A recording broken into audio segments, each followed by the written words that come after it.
Hello friends, welcome to the new episode of my channel. আমি অরিত্র। এখন এই ভিডিওর মধ্যে আমরা কিছু লেটেস্ট আপডেটস নিয়ে কথা বলবো, আর এছাড়া একটি গানের রিয়াকশন দেবো এবং একটি টিজারের রিয়াকশন দেবো।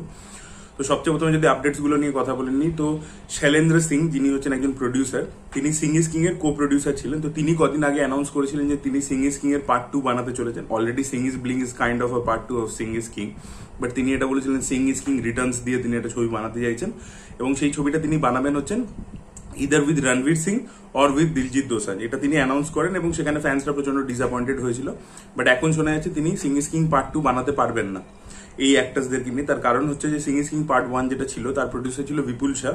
এবার বিপুল অমৃতলাল শাহ 50% পার্টনার ছিল হচ্ছে অক্ষয় কুমার নিজে, ওই কেপ অফ গুড ফিল্মস যে প্রোডাকশন আছে অক্ষয় কুমারের, তো তারা 50% আইপিটা ওন করে।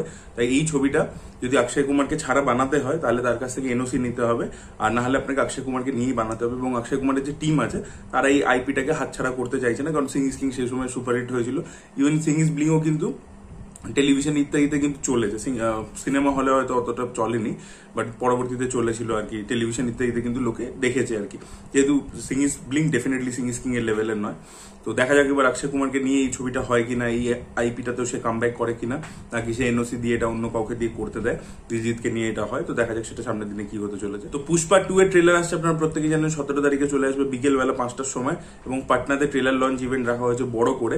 তো এই ট্রেলারটা রান টাইম কত হতে চলেছে সেটা মানে আপডেট উঠে এসছে, 2 মিনিট 44 সেকেন্ডের হতে চলেছে, মানে বিশাল বড় হতে চলেছে। তো 2 মিনিট 44 সেকেন্ডে একটা পুরো মাস লেভেলের ট্রেলার আসতে চলেছে পুষ্পা 2 এ। তো দেখা যাক কিরকম হয়। আমি তো কোয়াইট এক্সাইটেড, আর বেশি দিন বাকি নেই, 2 দিন মাত্র বাকি রয়েছে। আপনাদের কি রিয়াকশন অবশ্যই কমেন্ট সেকশনে জানাবে। এর পরবর্তী আপডেটটা হচ্ছে ধ্রুব ব্যানার্জির আপকামিং সিনেমা সোনাদা পার্ট 4 কে কেন্দ্র করে। ইয়েস, 2025 থেকে সোনাদা পার্ট 4 এর কাজ শুরু হচ্ছে। ধ্রুব ব্যানার্জি এই ছবিটার কাজ শুরু করছেন। রঘু ডাকাত ডিসেম্বর মাস থেকে স্টার্ট হওয়ার কথা ছিল, তার পরবর্তীতে আপডেট আছে যে ছবিটা একটু পিছিয়ে গেছে বাজেট ইস্যুজের জন্য, এরকম নামী পত্রিকার তরফ থেকে বলা হয়েছিল।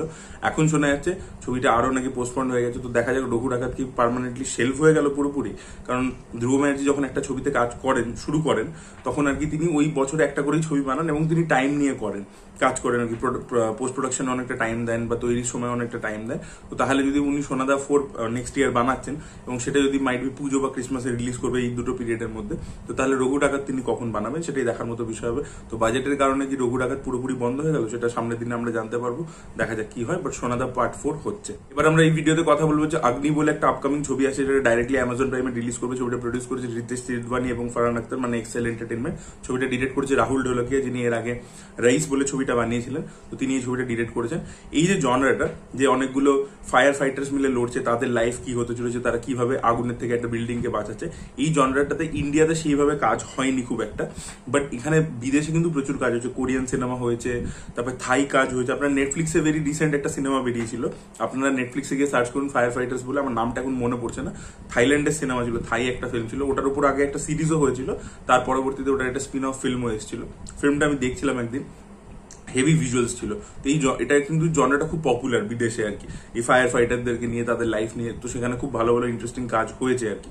তো সেটা কিন্তু এখানেও হতে চলেছে, কারণ ভিজুয়ালস গুলো কিন্তু টিজারের মধ্যে এক্সট্রাঅর্ডিনারি লাগছে। যে বিল্ডিং এর মধ্যে আগুন লেগে গেছে, এরা বাঁচাচ্ছে, সেখানে যে ওভারঅল গ্রাফিক্স এর কাজ, কারণ আগুনটা তো আপনাকে মানে গ্রাফিক্সে ক্রিয়েট করতে হবে, সেগুলো খুব ভালো লাগছে। এবং এই যে ওরা রেডি হয়ে বেরোচ্ছে দমকলের গাড়িগুলো, সেখানে যে শর্ট টেকিং গুলো রয়েছে, লম্বা লম্বা শর্টস বা ওই যে ব্রিজের উপর দিয়ে আছে ড্রোন শর্টস দেখাচ্ছে, সেগুলো কিন্তু দেখতে খুব স্টাইলাইজড লাগছে। তো ওগুলোর প্রোডাকশন ভ্যালু খুব ভালো, এবং অ্যাক্টার্স খুব ভালো ভালো রয়েছে। প্রতীক গান্ধী রয়েছে, দিব্যেন্দু রয়েছে, শ্যামী খের রয়েছে, এরা প্রত্যেকে কিন্তু ভালো অভিনেতা, এবং রাহুল ঢোলকিয়া কিন্তু খুব ভালো একজন ডিরেক্টর। তো দেখা যাক এই ছবিটা ওভারঅল কিরকম হয়।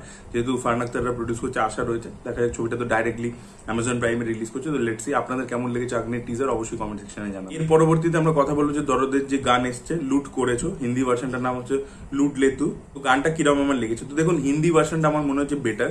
হিন্দিটা নাকা সতীশ গিয়েছে, তার ভার্সনটা আমার বেটার মনে হচ্ছে। নভেলের ভার্সনটা ঠিকঠাক লেগেছে।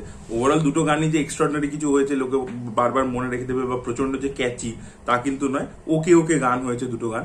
এবার যদি ভিজুয়ালসের দিক থেকে বুঝছি, আচ্ছা একটা ব্যাপার হচ্ছে হিন্দি গানটা, মানে এটা অ্যাকচুয়ালি হিন্দি ভার্সনেই শুট করা হয়েছে, কিন্তু তাই জন্য দেখবেন বাংলা ভার্সনটা মানে লিপসিং করছে না আর কি, ব্যাপারটা যেটা একটু অদ্ভুত লাগছিল আর কি। ভিডিওটা যখন দেখছিলাম সেটা একটু দেখতে অড লাগছিল আর কি ওভারঅল। আর এছাড়া বলে রাখি যে ওভারঅল যে ডান্সটা হয়েছে, মানে ভিডিওটার কথা যদি বলি, সেট আপটা বড় করে করা হয়েছে, পিছনে অনেক ব্যাকগ্রাউন্ড ডান্সার আছে, একটা বড় করে সেট আপ করা হয়েছে, একটা মেলার মতো বসানো হয়েছে, সেটা একটা গ্র্যান্ডার আছে ডেফিনেটলি, বাট কুরিওগ্রাফিটা ভালো হয়নি। এই দেখছেন তো, কুরিওগ্রাফির উপর সবকিছু ডিপেন্ড করে। কুরিওগ্রাফি মানে কিন্তু যে স্টেপস দিচ্ছে বা তার মুভমেন্ট অ্যাক্টারের, সেটা নয়। আপনি কিভাবে শর্ট টেকিং করে তার মানে প্রতিটা অ্যাক্টারের যে ভালো ডান্সার হবে তা তো নয়, তো আপনি কিভাবে সেটাকে লুকাচ্ছেন, সেভাবে কিভাবে সেটাকে হাইড করছেন। তো দেখুন লাগে উড়াধুরাতে শাকিব খানকে যেভাবে প্রেজেন্ট করা হয়েছিল, বোঝা যাচ্ছিল না যে সে কিরকম নাচতে পারে। ওটা ইট ওয়াজ লুকিং ভেরি নাইস। বা ইভেন তুফানেরই যে প্রথমে একটা গান আছে, যেটা স্টেপসটা বেসিক্যালি আমাদের শাহরুখের ডাঙ্কির যে লুটপুট গেয়া থেকে কপি করা ছিল, তো সেটাতেও যদি আপনি দেখেন, সেটাতেও প্রেজেন্টেশন শাকিব খানের অনেক বেটার ছিল। তো এখানে কোরিওগ্রাফিটা যেহেতু ভালো হয়নি এবং শর্ট টেকিং গুলো ভালো হয়নি, তাই জন্য শাকিব খান যে ভালো ডান্সার নন সেটা কিন্তু ধরা পড়ে যাচ্ছে। তার কিছু কিছু স্টেপস এর মধ্যে পুরো বোঝা যাচ্ছে যে মানে বডিটা স্টিফ হয়ে আছে, মুভমেন্ট গুলো সেরকম ভালো হচ্ছে না, সেটা কিন্তু পরিষ্কার বোঝা যাচ্ছে এটার মধ্যে। তো নাচটা খুব একটা ভালো হয়নি, কোরিওগ্রাফিটা আমার খুব একটা ভালো লাগেনি। গ্র্যান্ডার ছিল গানটার মধ্যে, কিন্তু সেটাকে ইউটিলাইজ করতে পারিনি কোরিওগ্রাফার। আর গান আমার ওকে ওকে লেগেছে। তো আমি অনেস্ট রিয়াকশনে দিলাম। আমি জানি অনেকে খেপে যাবে শাকিব খানের যারা ফ্যান্স আছে, বাট দিস ইজ রিয়েলিটি। আর আপনাদের কেমন লেগেছে অবশ্যই কমেন্ট সেকশনে জানাতে পারেন। Thank you so much, bye by.